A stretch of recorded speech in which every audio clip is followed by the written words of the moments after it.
Presentamos el caso Caucasia, conflicto paro minero, como parte de la materia negociación y manejo de conflictos. Integrantes: Giovanni Alberto Cruz y Claudia Calvo, quien les habla.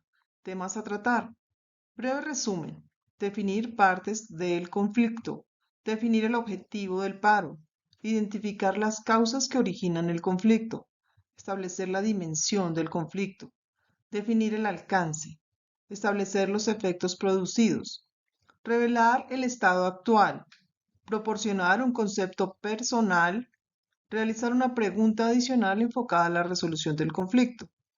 Nuestra referencia bibliográfica: tomamos como referencia boletines de la fecha de marzo del 2023 de la DW en Alemania, el periódico El Colombiano, revista Portafolio, que nos muestra sus cifras. Gracias y bienvenidos.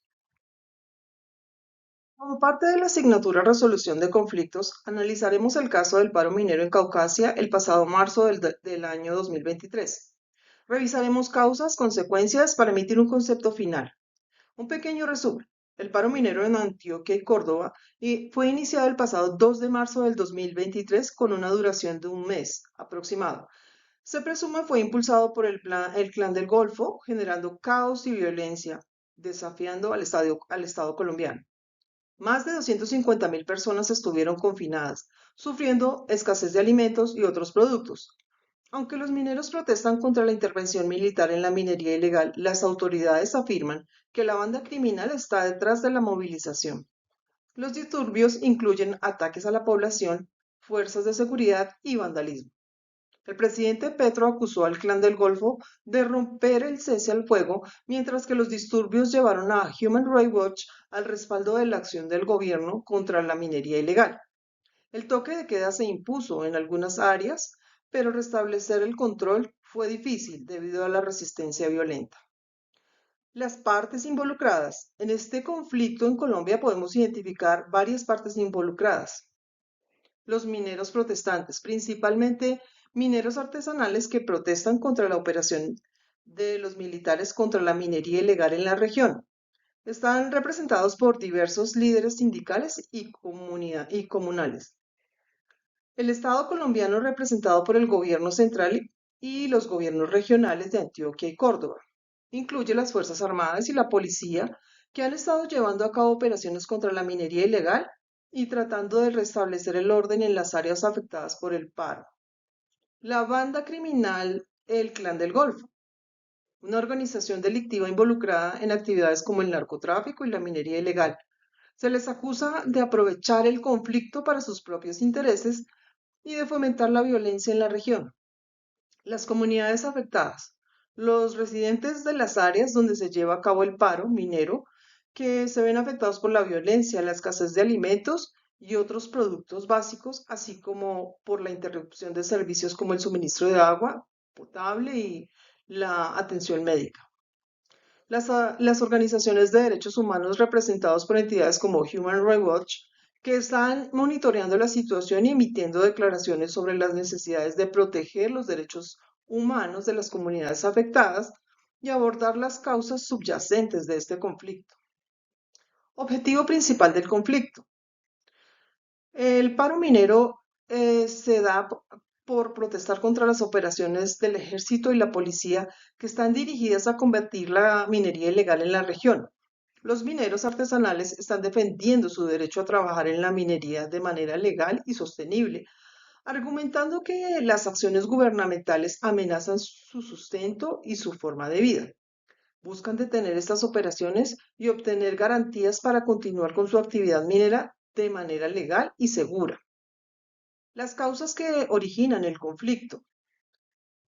Principalmente la intervención del gobierno debido a las operaciones del ejército y la policía contra la minería ilegal en la región de Antioquia y Córdoba. Las autoridades afirman que estas operaciones buscan combatir la minería ilegal que está vinculada a actividades delictivas como el narcotráfico y el financiamiento de grupos armados ilegales como el Clan del Golfo. Las dimensiones. Destacamos dos dimensiones en este conflicto. Conflicto evidente. La comunicación es más hostil entre las personas, pues ahora reaccionan a lo que el otro hace o dice, dejando dejándose llevar por las emociones. El conflicto se empezó a intensificar al grado de insultar, amenazar, romper toda relación y comunicación, y la relación deja de ser importante para los involucrados. Es casi imposible resolver este conflicto desde esta dimensión a menos que sucedan dos cosas. La primera, la autogestión de las emociones, y la segunda, acudir a la mediación para dirimir las diferencias y controversias.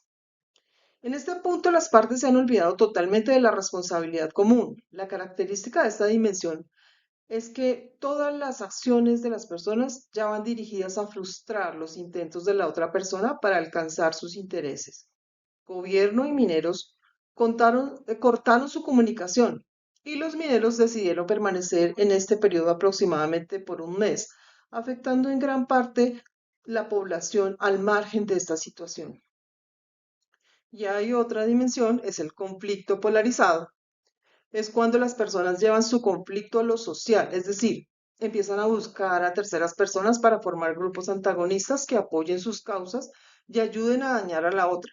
Aparentemente los mineros llaman a los miembros del clan del Golfo para avivar el conflicto y caen en una postura irreconciliable.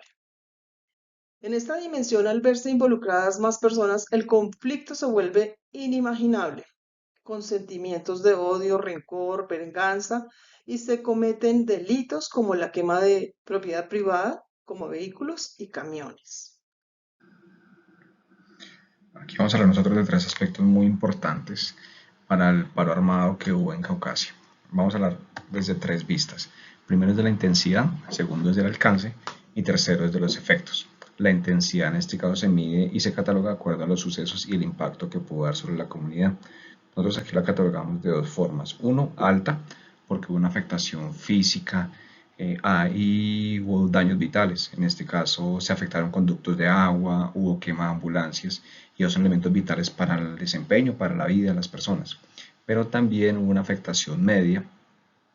¿Por qué? Porque se presentan actos hostiles como amenazas a la comunidad, se atemorizan personas con los actos de violencia e intervienen grupos al margen de la ley, generando zozobra, generando daños psicológicos que, a pesar de que no hubo muertos y no hubo fallecidos en esta catalogación que hacemos, sí es de gran importancia y vital, y obviamente son fundamentales para los intereses de las personas que están en el paro. Lo otro que vamos a nombrar es el alcance. El alcance en este caso se deriva de una crisis y toma la forma de estratégico. ¿Por qué? Porque hay intereses en los mineros en seguir con su actividad ilícita. Están por encima incluso de los intereses del gobierno y quieren tener control sobre la actividad. Por ende, a través de bloqueos, a través de hostigamientos, buscan interferir en los objetivos del gobierno y teniendo así intereses particulares que predominan sobre los intereses generales, que en este caso generales es que poder regular la operación de minería. ¿Qué efectos tiene? Los efectos que tuvo en esto, en este paro y la magnitud de los hechos, toma la forma de que destructivo, porque para el caso del paro minero predominan intereses particulares. Una de las partes quiere continuar con la minería ilegal y esto por encima de cualquier cosa, por encima de reglas, por encima del medio ambiente, por encima de todo. Y obviamente esto para ellos genera un beneficio, genera un lucro. ¿Por qué? Porque también son grupos al márgenes de la ley. Ellos también a través de eso quieren tener el control de la zona, quieren tener todo el control de la operación y lo hacen con violencia. Quieren en este caso hacer las cosas a su manera. El gobierno lo que busca es organizar, tener el control económico de la zona, debilitando el ingreso para unos. Y al debilitar el ingreso, pues obviamente en este caso es donde surge el conflicto y la policía o el Estado también para poder tomar control.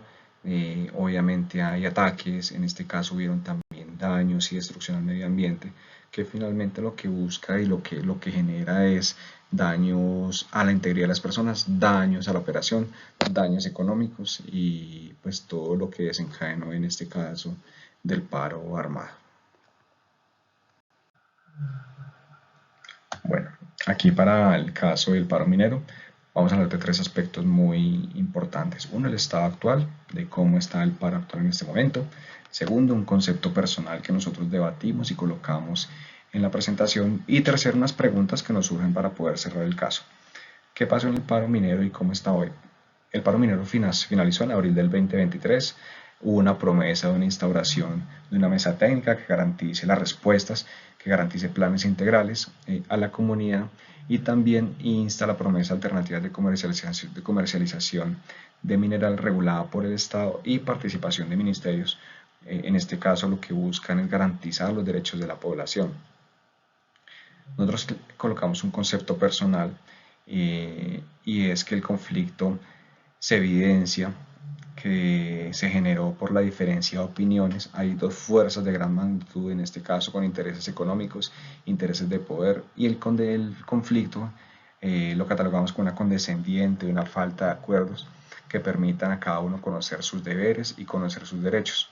Y de esta manera, en la medida que hubieran estado muy claros los derechos y deberes, hubiera habido un tercero que hubiera podido resolver. En este caso, es gran ejemplo de por qué se puede derivar un conflicto. Aquí hubo también pues unos supuestos que no eran verificables, por eso el conflicto cada vez tomaba otro aire, tomaba otro color y cada vez había más violencia. Nosotros queremos cerrar con unas preguntas para la presentación, y es: ¿cuál sería la forma adecuada para protestar sin utilizar la violencia? Y colocamos también nosotros unas respuestas. La primera es el diálogo. Creo que en la medida que haya un diálogo y haya una escucha en cualquier conflicto, es más fácil llegar a canales de resolución. Tienen que haber también para esto unos acuerdos de ambas partes, pero no solamente los acuerdos, sino tiene que haber un seguimiento para que estos acuerdos se cumplan. Nosotros lo catalogamos aquí como un cumplimiento de promesas.